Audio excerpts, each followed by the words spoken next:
Bonjour à toutes et à tous, bienvenue dans cette vidéo sur les marchés financiers et pas n'importe lesquels. On va parler d'une classe d'actifs très particulière, les métaux précieux, les métaux stratégiques.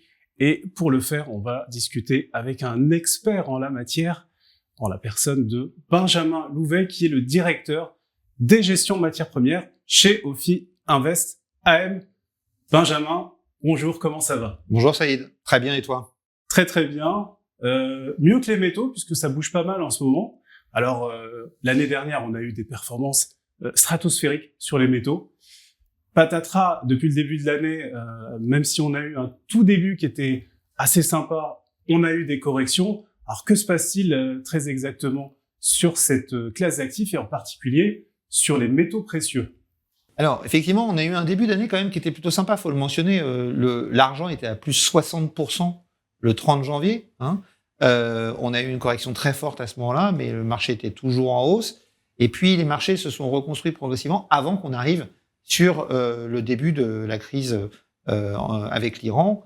Et là, on a vu une correction importante intervenir. Le cours de l'or, notamment, a baissé, ce qui a surpris pas mal d'observateurs.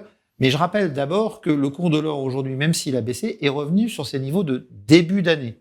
Donc, on n'a pas une performance très négative, mais par rapport au plus haut qu'on avait atteint donc dans ce courant du mois de janvier, eh bien, on est en correction d'une bonne vingtaine de pourcents, ce qui est toujours un peu perturbant. Alors, la surprise des intervenants sur la baisse qu'on connaît après le déclenchement de la guerre avec l'Iran, en fait, est due peut-être à une méconnaissance de l'histoire, parce que ce qu'on observe généralement quand on a un conflit ou une crise géopolitique, dans les premiers jours de ces conflits, l'or a plutôt tendance à baisser.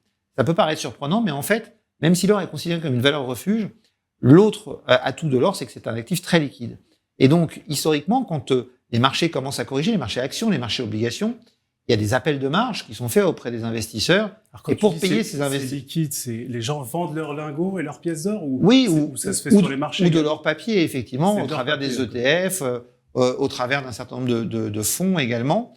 C'est des produits qu'on peut vendre assez facilement, et donc ça permet de faire face aux appels de marge sur les grandes classes d'actifs. Donc c'est pas rare de voir dans les crises, on l'a vu en 2008, on l'a vu en 2020, on l'a vu en 2022, dans les premiers jours de ces crises, de voir le cours de l'or et des métaux précieux corriger. Après, ce phénomène ici a été amplifié par deux choses. La première, c'est que le début de ce conflit a entraîné une très forte hausse des prix du pétrole.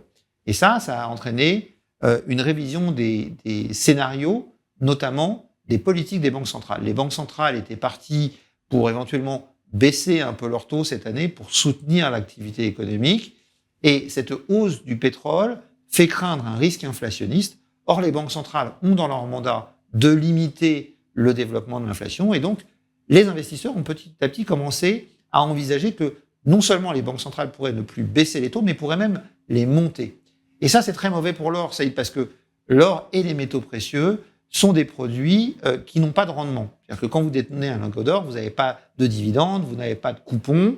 Et donc, quand le taux d'intérêt remonte, donc le revenu des autres classes d'actifs augmente, eh bien, l'or perd un peu de son intérêt. Puis, il y a eu un deuxième phénomène, c'est que depuis maintenant quelques mois, on avait commencé à observer de la part des investisseurs une diversification dans les investissements, plus seulement sur la zone américaine, mais aussi sur l'Europe et sur l'Asie, qui semblaient présenter un potentiel de rebond intéressant.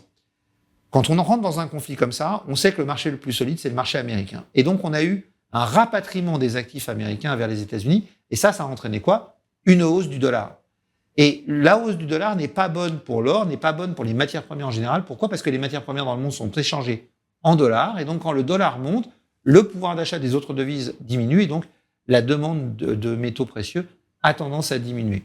Troisième raison, un certain nombre d'acteurs envisagent que les banques centrales, notamment dans les pays du Golfe, pourraient être amenées à vendre une partie de leurs réserves d'or pour financer leurs efforts de défense. Et ça a entraîné une crainte de voir les banques centrales non plus être acheteuses d'or, mais vendeuses d'or. Et donc, à court terme, ça a baissé. Et puis, il y a un dernier élément, Saïd, c'est que, tu disais, les marchés de métaux précieux ont très bien performé l'année dernière. On a eu des performances incroyables.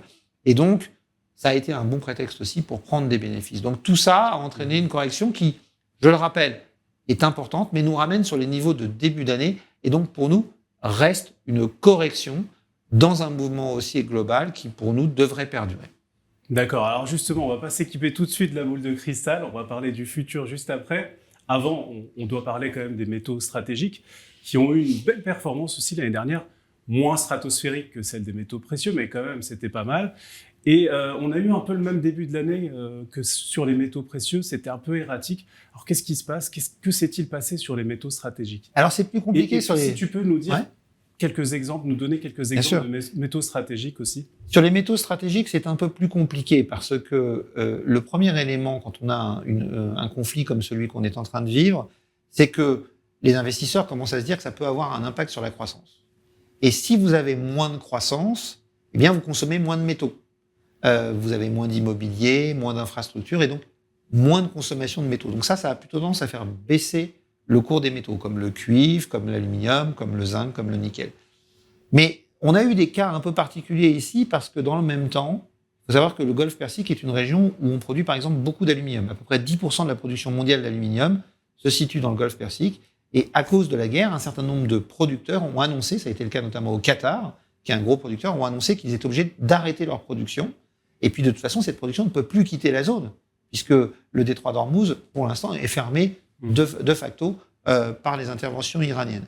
Donc certains métaux s'en sont mieux tirés, l'aluminium a très bien résisté, d'autres métaux ont pas mal souffert, ça a été le cas du cuivre, mais en même temps, il y a quand même des facteurs qui mitigent un petit peu, ou en tout cas qui atténuent un petit peu ces effets. Le premier, c'est que le Golfe Persique est aussi un point de passage important pour le soufre. Le soufre est un métal. Non, le soufre est un coproduit du raffinage du pétrole notamment, et donc il y a au moins 30% du soufre du monde qui passe par ce détroit d'Ormuz et donc qui aujourd'hui est bloqué.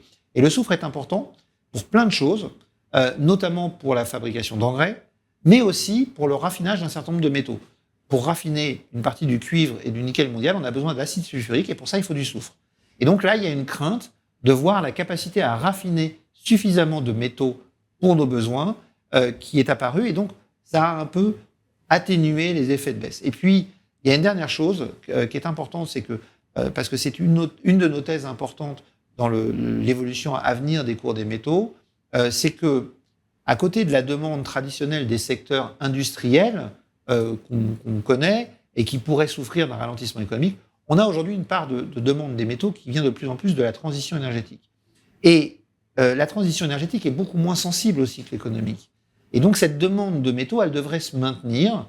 La patronne de Freeport-McMoRan, un gros groupe minier, l'a mentionné il y a 2 jours lors d'une intervention, elle a dit la demande de métaux devrait se maintenir selon nous parce que la demande dans le secteur de la transition énergétique reste présente. Et puis il y a un autre point important, c'est que cette guerre nous rappelle à quel point l'indépendance énergétique est importante. Et ça pourrait pousser un certain nombre de pays, notamment en Europe, à accélérer leur transition énergétique pour se défaire de cette dépendance au pétrole qui aujourd'hui nous coûte très cher. D'accord. Mais écoute, c'est très clair. Maintenant qu'on a parlé du passé, qu'on a expliqué, tu l'as brillamment expliqué ce qui s'est passé, projetons-nous vers l'avenir. Quelles sont les perspectives très rapidement sur ces 2 classes d'actifs ? Alors, nous aujourd'hui, on vient de repasser positif sur les marchés des métaux précieux. On pense que la correction est probablement derrière nous. Pourquoi ? Parce que l'essentiel de cette baisse a été nourri, je le disais, par les attentes de hausse de taux, de changement de politique monétaire de la part des banques centrales. Mais il faut être clair sur une chose, c'est que on n'est pas aujourd'hui dans un choc inflationniste, on est dans un choc de prix, un choc d'offres. On manque d'offres de pétrole et c'est ça qui entraîne la hausse des prix du pétrole. Et tu peux remonter les taux autant que tu veux dans une situation comme celle-ci, tu n'arriveras à détruire de la demande que si tu détruis de la croissance. Et donc c'est contre-productif.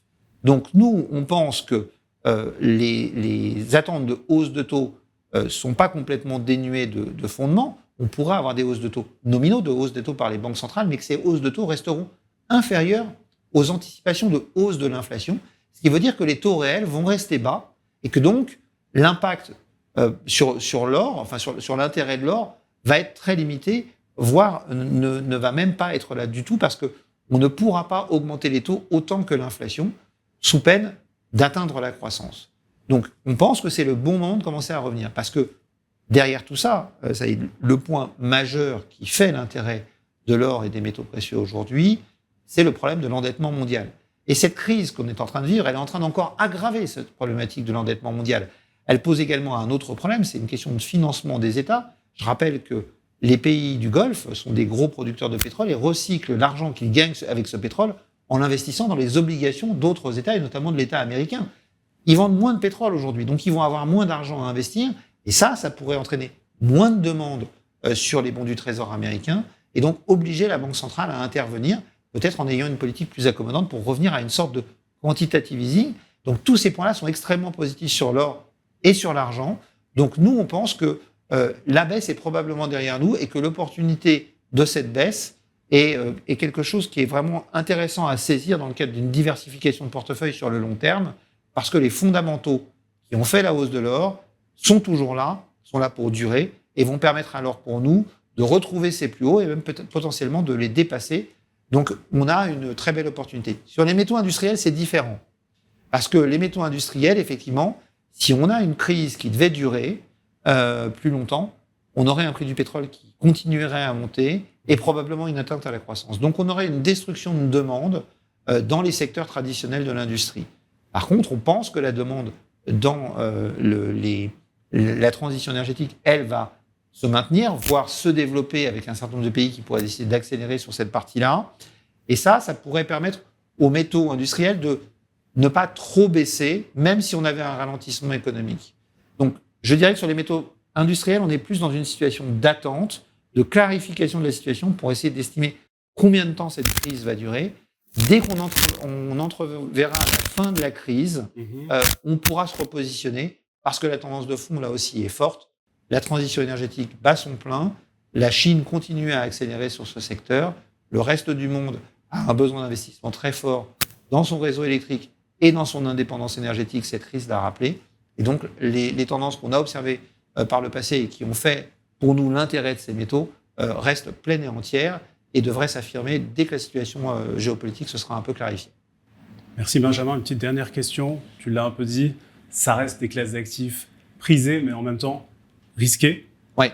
Avec de la volatilité, elles s'apprécient plutôt sur le long terme, c'est ça ? C'est ça. Il faut bien avoir en tête qu'on a eu, par exemple, cette année, une baisse de 31% sur une seule séance sur le cours de l'argent. Alors, il avait pris 60% avant, donc il restait en hausse, mais il faut avoir le cœur bien accroché quand on intervient sur ces marchés-là. Donc, c'est quand vous constituez votre allocation, il faut avoir en tête que les matières premières, les métaux apportent quelque chose à votre diversification, mais que ça bouge beaucoup et donc qu'il faut les utiliser avec parcimonie et ne pas dépasser, on va dire, pour un portefeuille prudent, 3 à 4% d'allocation. Pour un portefeuille équilibré, on va dire entre 4 et 6, 7%. Et pour un portefeuille dynamique, on peut peut-être aller jusqu'à 10%. Mais au-delà, il faut être un expert, je dirais, de ces marchés-là pour accepter la volatilité qui va avec. Et je précise que ces chiffres sont donnés de manière indicative, évidemment. Chaque client est différent et c'est à apprécier en fonction du profil de risque qu'on a rempli avec son client. Merci beaucoup, Benjamin. C'était extrêmement clair. Je terminerai peut-être en rajoutant, si tu es d'accord, que ce sont aussi des investissements qui peuvent se faire en plusieurs coups plutôt que tout investir à la fois pour pouvoir profiter justement de ces petites fenêtres qui s'offrent à nous assez régulièrement avec cette volatilité. Encore une fois, je te remercie et le réflexe que je vous propose d'avoir, c'est de contacter votre équipe commerciale préférée pour pouvoir parler de cette classe d'actifs, de ces deux classes d'actifs très particulières que sont les métaux précieux et les métaux stratégiques. À bientôt, Benjamin. À bientôt, Saïd.